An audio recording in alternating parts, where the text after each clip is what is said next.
ஸ்ரீ மீனாட்சி மைந்தன் YouTube channel நண்பர்களுக்கும் நேர்களுக்கும் இனிய வணக்கம். இந்த நாள் இனி நாளாக அமையட்டும். நம்மளுடைய சேனல் நிறைய ஆன்மீக ரீதியான பதிவுகள் பார்த்துட்டு இருக்கோம். அந்த அடிப்படையில் இப்போ வந்து நம்ம 63 நாயன்மார்களுடைய வாழ்க்கை வரலாறை பற்றி நம்ம சிந்திச்சுட்டு இருக்கோம். அதில் நிறைய நாயன்மார்கள் பார்த்தாச்சு. இப்போ நம்ம பார்க்கக்கூடிய வந்து திருநீல நக்கர் அந்த நாயன்மாருடைய வாழ்க்கை வளமும் தெரிஞ்சுக்க போகிறோம். வாங்க வீடியோக்குள்ள போகலாம்.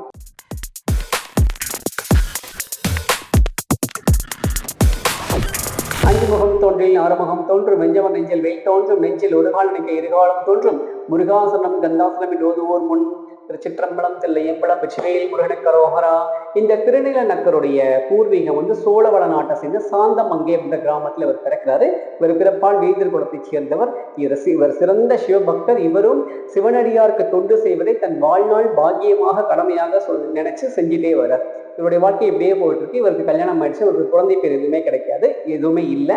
அங்க இருக்கக்கூடிய சிவாலயத்துக்கு போறாரு. அந்த ஆலயத்தை வந்து வழிபாடு செய்யறாரு. அங்க வந்து உழவார பணிகள் செய்யறாரு. அங்க வரக்கூடிய சிவனடியாருக்கு அமுது படைத்து உணவு சமைத்து கொடுக்கிறார். அவங்களுக்கு பாத பூஜை செய்யறார். இப்படி இவருடைய வாழ்க்கையை போயிட்டு இருக்கு. இது அவர் வாழ்க்கையில பெரிய பாக்கியமா கருதி அதை ரொம்ப கர்மசிரதையோடு அதை செஞ்சுட்டு இருக்காரு. அப்படி செஞ்சுட்டு இருக்கும்போது ஒரு நாள் வந்து இவருக்கு ஒரு மனைவியும் ஆலயத்துக்கு போறாங்க. அங்க போகும்போது சிவலிங்க திருமேனி தெரிகிறது. அந்த திருமேனி மேல வந்து ஒரு சிலந்தி பூச்சி வந்து உட்கார்ந்துருக்கு. அப்போ இந்த அம்மா அவருடைய மனைவி இருக்காங்களே, அவங்க போய் என்ன பண்ணா அந்த சிலந்து பூச்சியை வந்து வாயால ஊதி தள்ளிடுறாங்க. அது கீழே விழுந்தது. போன உடனே வந்து அந்த அம்மா வாயால ஒரு லைட்டா வந்து லிங்க திருமணி மேல வந்து எச்சி பட்டுறது. இதை பார்த்த உடனே இவருக்கு பயங்கர கோவம் வந்து இந்த திருநீல நக்கருக்கு பயங்கர கோவம் வந்தது. என்ன தைரியம் இருந்தா நீ போய் வந்து சுவாமியோட விக்கிரகத்தை வந்து எச்சி படுத்துற? உனக்கு யார் அந்த தைரியம் கொடுத்தா? நீ என் மனைவின்றதுனால அப்படி நீ செய்வியா? நான் ஏத்துப்பேன் அப்படின்னு சொல்ல உன்னை நான் இனிமேல் ஏத்துக்க மாட்டேன். எனக்கு நீ வாழ்நாள் எனக்கு நீ வேண்டவே வேண்டாம் அப்படின்னு சொல்லிட்டு அவர் அந்த ஆலயத்திலே அந்த அம்மா விட்டுட்டு வீட்டுக்கு போயிட்டார். அந்த மாதிரி ரொம்ப கெஞ்சி கேட்குறாங்க. இல்லை சுவாமி, விக்கிரகத்தின் மீது சிலந்தி இருந்துச்சு, அதுக்காக தான் நான் வந்து வாயால ஊதி தள்ளினேன், என்ன மன்னிச்சுக்கோங்க சுவாமி. அந்த அம்மா கெஞ்சுது. அதெல்லாம் ஏற்றுக்கவே முடியாது, நீ செஞ்சது தப்பு. சிவலிங்க திருமேனி மேல உச்சியால அசுத்தப்படுத்திட்டேன், இதை நான் ஏற்றுக்கவே மாட்டேன். உனக்கு இதான் இருந்தால் இனிமேல் வாழ்நாள் உன்னை நான் பார்க்கவே மாட்டேன்னு சொல்லிட்டு அவர் வீட்டுக்கு போயிட்டா. அந்த அம்மா ஆலயத்தில் விட்டுட்டு அந்த அம்மா அழுதுகிட்டே வந்து சிவலிங்க திருமேனி லிங்கத்துக்கு முன்னாடி வந்து, சுவாமி நான் தெரியாம தப்பு பண்ணேன், தப்பா இருந்தா மன்னிச்சுக்கோன்னு சொல்லி அந்த அம்மா அழுதுகிட்டே இருக்கு. அவர் பகல் போனது, பகல் பொழுது போனது, இரவு பொழுது வந்தது. அந்த அம்மா ஆலயத்தில் தூங்கிட்டாங்க. அவர் வீட்டில் தூங்கிட்டு இருக்காரு. தூங்கும்போது அவருக்கு ஒரு கனவு வருது. அந்த கனவுல அந்த லிங்க திருமேனி தெரிகிறது. அந்த லிங்க திருமேனில அந்த அம்மா ஊதுனாங்க இல்லையா தலைப்பகுதியில, அந்த பகுதி மட்டும் ரொம்ப சுத்தமா நல்லா இருக்கு. மற்ற லிங்க திருமேனி ஃபுல்லா வந்து வீக்க வீக்கமா தடித்தடியா வீங்கி இருக்கு. என்னன்னு பார்த்தா சிலந்தி பூச்சி கடிச்சு வீங்கின மாதிரி இருக்குது. அப்பதான் சுவாமி அசரீதியா சொல்றாரு, உன் மனைவி செய்ததில் எந்த தவறும் இல்லை, அவர் வாயால் ஒரு இடம் மட்டும்தான் சுத்தமா இருக்கிறது, மற்றெல்லாம் என்னோட உடம்புல வந்து சிலந்தி கடிச்சு வீங்கி இருக்கு பாருன்னு சொல்லி சுவாமி அசரீதியா சொல்லும்போது அப்பதான் அவருக்கு தப்பு புரியுது. இந்த கனவு வந்தோடனே அவர் அப்படியே பயந்து எந்திரிக்கும் போது அவர் விடிஞ்சது. அதிகாலை விடிஞ்சோடனே அவர் குளிச்சுட்டு கிளம்பி ஆலயத்துக்கு போய் அந்த அம்மாவை கூப்பிட்டுட்டு வர்றாரு.